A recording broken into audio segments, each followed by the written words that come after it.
એક હતો ડોસો અને એક હતો દીકરો. બાપ અને દીકરો પરગામ ગધેડું વેચવા ચાલ્યા. આગળ બાપ અને દીકરો જતા હતા અને પાછળ ગધેડું દોરાયું જતું હતું.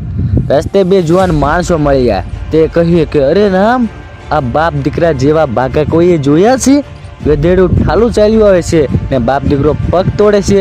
એક જણું તો ગધેડા ઉપર આરામથી બેસી શકે. બાપને થયું કે વાત બરાબર છે. બાપે દીકરાને ગધેડા પર બેસાડ્યો અને પોતે ગધેડું દોરી આગળ ચાલ્યો. ત્યાં બે બાઈઓ મળી. બાઈઓ કહે કે હે રામ, આ કલજુગ ભાળ્યો, બિચારો બુઢો બાપ ચાલ્યો આવે છે ને. જુવાન જો દીકરો શાહજાદો બની સવાર થઈ ગયો છે, એને શરમ નહીં આવતી હોય? દીકરાને થયું કે બાઈઓની વાત પણ ખોટી નથી. દીકરો હેઠે ઉતર્યો અને બાપ ગધેડા પર બેઠો. ત્યાં તો વળી કોકે કહ્યું કે એલા, તારા ધોળામાં ધૂળ પડી, લાસતો નથી? આ છોકરો બાપડો ચાલ્યો આવે છે ને તું એકલો ગધેડા ચડીને બેઠો છે. તે છોકરાને પણ ભેગો બેસાડી લે ને. ડોસો શરમાઈ ગયો અને દીકરાને પણ પોતાની આગળ બેસાડ્યો. જરાક દૂર જાય ત્યાં બાવાઓનું એક ટોળું મળ્યું. એક બાવો કહે કે અરે રે રે, કેવો જમાનો આવ્યો છે. આ બાપ દીકરાને કોઈની દયા, એવું કેવા ગધેડા ઉપર બેઠા આવે છે. એ મૂંગા જીવને કઈ બોલતા આવડે છે તે બોલે ને.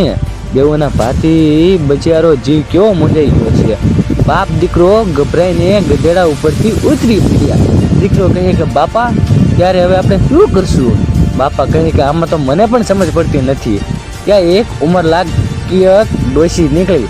બાપ દીકરાની મૂંઝવણ જાણી તે હસવા લાગી. ડોશી કહે કે આમ સાવ ભાગા જેવા થાવમાં જે માણસને કંઈક કામ ધંધો હોય ને તે જ બીજાનું વાકું બોલે કે બીજાની ભૂલો કરતા ફરે. માંગ્યા વિનાની શિખામણ આપ્યા કરતા હોય એવા લોકો તો ડબ્બુના ઢોય કહેવાય. ડબ્બુ જેવા નકામા અકલમઠા માણસોની વાતો આપણે શું કામ સાંભળવી?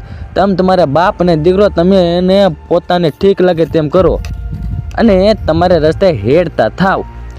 બાપ દીકરાને ડોશીની વાત બરાબર લાગી અને પછી તે માંગ્યા વિનાની શિખામણ આપી.